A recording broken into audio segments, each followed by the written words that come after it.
નમસ્કાર મિત્રો, આજના આપણા આ ખાસ વિશ્લેષણમાં તમારું ખૂબ ખૂબ સ્વાગત છે.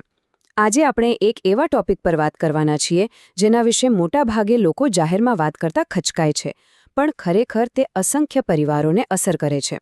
આજે આપણે બાળપણની બે એવી પરિસ્થિતિઓ વિશે વાત કરીશું જેની આસપાસ ઘણી બધી ગેરસમજણો અને શરમ જોડાયેલી છે. એ છે પથારી પલાળવી અને કપડાં બગાડવા. મેડિકલ ભાષામાં તેને એન્યુરેસિસ અને એન્કોપ્રેસિસ કહેવાય છે. તો ચાલો આ વિષયમાં થોડા ઊંડા ઉતરીએ અને આ સમસ્યાઓને સમજીને તેની સાથે જોડાયેલી શરમના આવરણને હટાવીએ. તો ફટાફટ નજર કરીએ આજના આપણા રોડમેપ પર. શરૂઆતમાં આપણે શરમ અને સંકોચ વિશે વાત કરીશું. ત્યારબાદ એન્યુરેસિસ એટલે કે પથારી પલાળવાની સમસ્યા અને તેની સારવારના ઉપાયો જોઈશું. પછી એન્કોપ્રેસિસ એટલે કે શૌચની સમસ્યા અને તેને અટકાવવાના ઉપાયો વિશે જાણીશું. અને છેલ્લે સહાનુભૂતિ અને ધીરજ કેમ જરૂરી છે તે સમજીશું. તો ચાલો સૌથી પહેલા વિભાગ તરફ આગળ વધીએ, શરમથી પર. બાળપણમાં શારીરિક વિકાસમાં થતા વિલંબને સામાન્ય ગણવા કેમ જરૂરી છે તે સમજીએ. તમને કદાચ થતું હશે, ખાસ કરીને જ્યારે બાળક 5 કે 6 વર્ષનું થઈ જાય અને છતાં શારીરિક નિયંત્રણ ન મેળવી શકે, ત્યારે લગભગ દરેક વાલીઓના મનમાં એક બહુ મોટો સવાલ ઊભો થાય છે કે શું મારું બાળક જ આવું છે? શું મારા ઉછેરમાં કોઈ ખામી રહી ગઈ છે? રાઈટ? આ એક એવો સવાલ છે જે ઘણા પરિવારોની રાતોની ઊંઘ ઉડાડી દે છે અને તેમને એકદમ એકલા પાડી દે છે. પણ જરા આ આંકડો જુઓ, તમને જાણીને કદાચ બહુ મોટી રાહત થશે કે 5 વર્ષની ઉંમરના પૂરા 15% બાળકો રાત્રે પેશાબ રોકી શકતા નથી. એટલે કે તમારું બાળક એકદમ અપવાદ નથી, આ એકદમ કોમન બાબત છે. આ માત્ર એક સામાન્ય વિકાસલક્ષી વિલંબ છે જેને યોગ્ય માર્ગદર્શનથી સોલ્વ કરી શકાય છે. હવે આ ચિત્ર જુઓ. બાળકો પર ગુસ્સે થવાથી કે તેમને વઢવાથી ખરેખર શું થાય છે? પથારી ભીની કર્યા પછી બાળક બિચારું પહેલેથી જ ડરેલું અને શરમાયેલું હોય છે.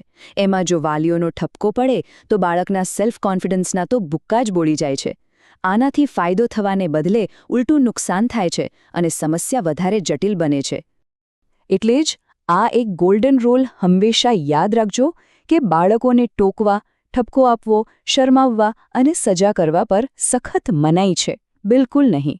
આજના આપણા આ સેશનનો આ સૌથી મોટો મેસેજ છે. આ સમસ્યાઓ શારીરિક વિકાસમાં વિલંબ હોવાને કારણે છે, નહીં કે બાળકની જિદ કે ખરાબ વર્તનને કારણે. અરે કોઈ પણ બાળકને પોતાની પથારી ભીની કરવી થોડી ગમે. હવે આગળ વધીએ આપણા બીજા વિભાગ પર, એન્યુરેસિસ એટલે કે રાત્રિના સમયે મૂત્રાશય અથવા બ્લેડરની સમસ્યાઓ. આમાં સૌથી કોમન છે પ્રાઇમરી એન્યુરેસિસ. આનો સીધો અર્થ એ છે કે બાળકે જન્મેથી લઈને અત્યાર સુધી ક્યારે રાત્રે સળંગ પથારી કોરી રાખવાની સફળતા મેળવી જ નથી. પીડિયાટ્રિશિયન એટલે કે બાળકોના ડોક્ટર પાસે આવતા મોટાભાગના કેસ આ જ પ્રકારના હોય છે, જેમાં બાળક હજુ શારીરિક રીતે કંટ્રોલ મેળવતા શીખી રહ્યું હોય છે. પણ આમાં બીજો એક પ્રકાર પણ છે, સેકન્ડરી એન્યુરેસિસ. હવે આ બંને વચ્ચેનો તફાવત બહુ રસપ્રદ છે. પ્રાઇમરીમાં તો પહેલેથી જ કંટ્રોલ નથી હોતો, જ્યારે સેકન્ડરીમાં એવું બને છે કે બાળક ઓછામાં ઓછા 6 મહિના સુધી બિલકુલ કોરું રહેતા શીખી ગયું હોય અને પછી અચાનક ફરીથી પથારી પલાળવાનું શરૂ કરે. આવું કેમ? તો આની પાછળ મોટાભાગે માનસિક તણાવ, ઘરમાં ઝઘડા, નવા ભાઈ બહેનનો જન્મ કે પછી કોઈ શારીરિક બીમારી જવાબદાર હોઈ શકે છે. તો આખરે આના મુખ્ય કારણો શું છે? જો આખી વાત બાયોલોજી અને જીનેટિક્સની છે.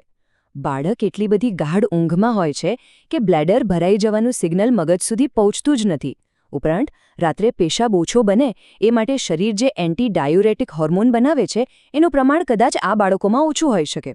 અને સૌથી મોટી વાત, જો માતા પિતા બંનેને બાળપણમાં આ પ્રોબ્લેમ હોય ને તો બાળકમાં આ સમસ્યા આવવાની 75% શક્યતા છે. સાચે જ. ઓકે, કારણો સમજ્યા પછી હવે વાત કરીએ વિભાગ 3ની. આ પથારી પલાળવાના ચક્રની સારવાર કેવી રીતે કરવી? સૌથી પહેલાં તો વાલીઓએ એ સમજવું પડશે કે આ કોઈ રાતોરાત જાદુની જેમ મટી જતી વસ્તુ નથી. તમારે પૂરી ધીરજ જોઈશે. સારવારની શરૂઆત બિહેવિયરલ મેનેજમેન્ટથી થાય છે. અહીં આ 40-40-20નો રૂલ બહુ જ કામનો છે. આખો દિવસ બાળક જે પ્રવાહી લે એમાંથી 40% સવારે, 40% બપોરે અને માત્ર 20% સાંજે આપવાનું. સાથે જ બાળક સૂતા પહેલાં વોશરૂમ જાય તો એને સ્ટાર કે કોઈ નાનું ઇનામ આપો. માત્ર પથારી કોરી રાખવા માટે જ નહીં, પણ વોશરૂમ જવાના પ્રયત્ન માટે પણ એને પ્રોત્સાહન આપો. હવે આ જો થોડા મહિના ઘરેલું ઉપાય કામ ન કરે તો આ એક બહુ જ મસ્ત ડિવાઇસ છે એન્યુરેસિસ અલાર્મ. આમાં બાળકના અંડરગાર્મેન્ટમાં એક સેન્સર લગાવવામાં આવે છે.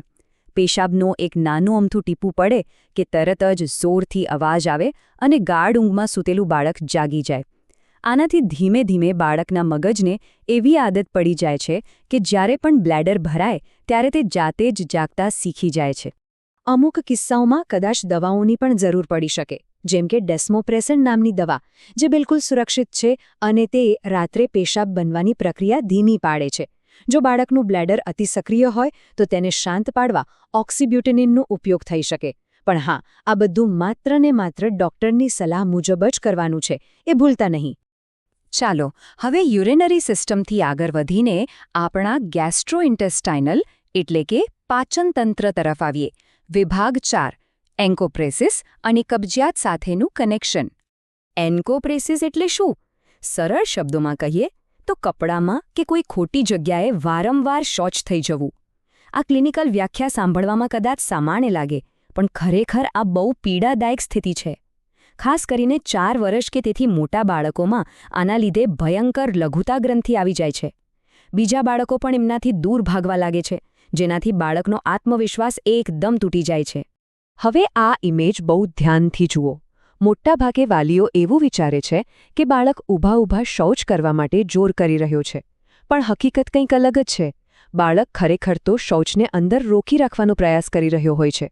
ભૂતકાળમાં શૌચ કરતી વખતે કદાચ દુખાવો થયો હોય, એટલે બાળક ડરી જાય છે અને મળને અંદર જ રોકી રાખે છે, જેના લીધે કબજિયાત વધુ ખરાબ થાય છે. અને અહીંયા એક સૌથી મોટો વિરોધાભાસ છે, જેને એન્કોપ્રેસિસ પેરાડોક્સ કહેવાય છે. ઘણીવાર એવું બને કે બાળકના કપડામાં પ્રવાહી શૌચ લીક થાય, એટલે વાલીઓને એમ લાગે કે અરે બાળકને ઝાડા થઈ ગયા છે. પણ ના, વાસ્તવમાં આ ગંભીર કબજિયાતનું લક્ષણ છે. આંતરડામાં પથ્થર જેવો કઠણ મળ એટલો બધો જમા થઈ ગયો હોય છે કે નવો બનતો પ્રવાહી મળ એ જથ્થાની આજુબાજુથી રસ્તો કરીને બહાર લીક થવા લાગે છે. છે ને એકદમ આશ્ચર્યજનક? તો હવે સૌથી મોટો સવાલ એ છે કે આ પીડાદાયક સાયકલમાંથી બહાર કેવી રીતે નીકળવું? ચાલો જોઈએ.